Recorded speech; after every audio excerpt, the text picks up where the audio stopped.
আসসালামু আলাইকুম রহমতুল্লাহ। আলহামদুলিল্লাহ, আশা করি আপনারা সকলে ভালো আছেন। তো আজকে আমরা যে বিষয় নিয়ে কথা বলতে যাচ্ছি সেটা হলো আমাদের ভ্যাকসিন ব্যবস্থা নিয়ে। এটা একটা বিরাট সমস্যা কোয়েল পাখি খামারিদের জন্য, যে কোয়েল পাখির কিভাবে ভ্যাকসিন করতে হবে না করতে হবে। যেরকম আপনার BCRDB ভ্যাকসিনটা কোন সময় করতে হবে, RDB ভ্যাকসিনটা, গাম্বুরো ভ্যাকসিনটা। তো এর জন্য আমরা সর্বপ্রথম চলে এসেছি আমাদের পশু হাসপাতালে। এখান থেকে আমরা প্রথমে BCRDB ভ্যাকসিনটা নিয়েছি আজকে, কারণ আমাদের বাচ্চার বয়স এখন 7 দিন চলতেছে, 7-8 দিন চলতেছে। তো আপনারা চেষ্টা করবেন অবশ্যই 3 থেকে 7 দিনের মাথায় এই ভ্যাকসিনটা দেওয়ার জন্য।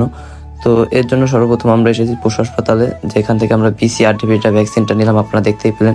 তখন আমরা বাসায় এসেছি, আর এর জন্য আমাদের এখন প্রয়োজন হবে এই ভ্যাকসিনটার গোলানোর জন্য বা দেয়া প্রয়োগ করার জন্য যা যা প্রয়োজন হবে সেটা হলাম গরম পানি। গরম পানি বলতে আপনার যে পানিটা ফুটিয়ে পুরা ক্লিন করে নেবেন, কোনো জীবাণু থাকবে না, জীবাণুমুক্ত পানি।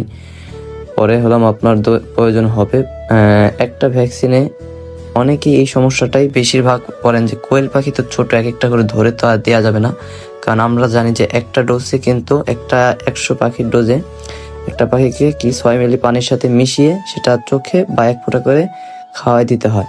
কিন্তু এক্ষেত্রে তো আপনার পাখি অনেক, যারা 500, 1000, 2000 পালতেছেন, যেরকম ব্যাপার আমারও সংখ্যা কিন্তু কম হলেও আপনার 300-র কাছাকাছি হয়তো আছে, এরকম আমি ধারণা করছি, কারণ আমার মারা গেছে এবার। তো আল্লাহর রহমতে যেগুলো আছে সেগুলোকে এখন আমাদের ভ্যাকসিন করতে হবে। তো 300-র মতো আছে, তাই আমি 300 পাখির ডোজ এনেছি, মানে 3টা ভ্যাকসিন এনেছি। তো 3টা ভ্যাকসিন এক একটা 25 টাকা করে পড়েছে সরকারিভাবে। তো 25 টাকা করে পড়লে 3টা আপনার 75 টাকা রেখেছে। তো আপনারা ভ্যাকসিনটা আনার সময় অবশ্যই চেষ্টা করবেন যে একটু বরফ বা ঠান্ডা একটু ফ্লাক্সের ভিতরে থেকে নিয়ে আসার। আর এই যে দেখলেন যে ভ্যাকসিনটা আমরা যে দিলাম, তো এক্ষেত্রে কিন্তু ভ্যাকসিনটা যদি ভালো থাকে বা কার্যকারিতা ভালো হয়, তাহলে কিন্তু পানিটা একলাই টেনে নিয়ে যাবে। যেরকম আপনার পুশ করতে হবে না, সিরিঞ্জ দিয়ে একলাই চলে আসবে। তো কথা হলাম সেটা যে কিভাবে তাহলে এতগুলো পাখিকে দেব। তো এক্ষেত্রে আপনারা 1/2 লিটার পানিতে একটা করে ভ্যাকসিন দেবেন, মানে 500 গ্রাম পানিতে একটা করে ভ্যাকসিন দিবেন। এক্ষেত্রে আপনার 100 ডোজ হয়ে যাবে। এরকম করে দিলে আল্লাহর রহমতে আর কোনো সমস্যা হবে না। আর আমিও সেটাই দিচ্ছি, আপনারা দেখতেই পেলেন। আর কিছু কিছু ভ্যাকসিন আপনি দেখবেন খোলার সময় হয়তো আপনার যেরকম সিরিঞ্জ ভাবে একলা টেনে পানিটা নিবে না, হয়তো হালকা একটু নিবে। ওই ক্ষেত্রে আবার আপনারা মনে করবেন না যে ভ্যাকসিনটা ভালো না বা ভ্যাকসিনটার কার্যকারিতা হারিয়ে গেছে, সেটা না। কিন্তু যেটা আপনার পুরোপুরি ভালো বা একটু এখনো পূর্ববর্তী কিছুদিন ধরে হয়তো আনা হয়েছে হাসপাতালে, যেটা কার্যকারিতা বেশি ভালো হবে, তো ওটাই একটু বেশিভাবে ওভাবে টান দেবে পানিটা একলা একলা। আর আপনার ভ্যাকসিনটা গুলানোর পরে কিন্তু পুরো ভালো করে গুলিয়ে নিতে হবে, সুন্দর করে। আর আমরা আগে থেকেই সব কিছু রেডি করে রেখেছিলাম, যে এই বোতলগুলো কিন্তু, আর এই বোতলের পাত্র সব কিছু আমরা পানি দিয়ে ধুয়ে রেখেছি। আর এইগুলো আপনারা চেষ্টা করবেন অবশ্যই প্রথমে ধুয়ে গরম পানি দিয়ে ধোয়ার। পরবর্তীতে যদি পটাশ থাকে তাহলে আপনারা চেষ্টা করবেন পটাশ দিয়ে সুন্দর করে ধুয়ে, পরে আবার সাদা পানি দিয়ে ধুয়ে পরবর্তীতে আপনারা এই ভ্যাকসিনটা এটার ভিতরে দেওয়ার চেষ্টা করবেন। আমরাও সেটাই করেছি, কিন্তু আপনাদেরকে আমরা ধোয়াটা দেখিয়ে নিই, কারণ ওটা দেখাতে গেলে আবার হয়তো অনেকটা সময় লেগে যাবে। তো অত কথা না, এই জন্য আমরা এইভাবে রেখেছি।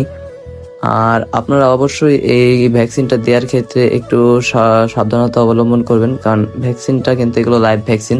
দেখা যায় জায়গায় জায়গায় যদি আপনার ভ্যাকসিনটা আপনি হয়তো পানি অবশিষ্ট আছে সেগুলো এক জায়গায় রেখে দিলেন, বা 2-3 দিন এক জায়গায় রয়ে গেল, তো ওই ক্ষেত্রে দেখা যায় আপনার কিন্তু ভালোর থেকে খারাপই বেশি হবে।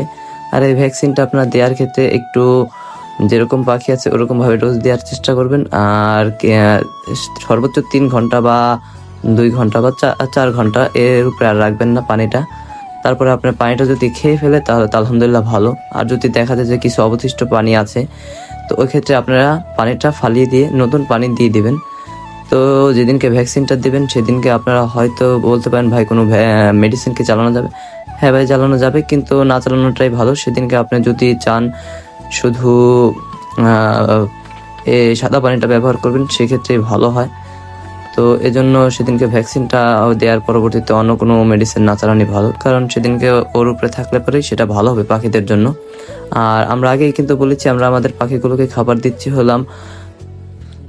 নারিশ কোম্পানির ফিড, ব্রয়লারটা দিচ্ছি আর ককটা দিচ্ছি, দুইটাই নারিশ কোম্পানির। তো ওটা আমরা প্রিমিক্স করে, মানে দুটো মিলিয়ে দিয়ে দিচ্ছি। তো আপনারা সকলে মাশাআল্লাহ বলবেন, দেখুন আমাদের বাচ্চাগুলো কতটা ভালো আছে। তো কোন কোন জেলা থেকে আপনারা আমাদের ভিডিওগুলো দেখছেন অবশ্যই কমেন্টে জানাবেন। আর ভিডিও ভালো লাগলে চ্যানেলটা সাবস্ক্রাইব করে আমাদের পাশে থাকবেন। আসসালামু আলাইকুম রহমতুল্লাহ।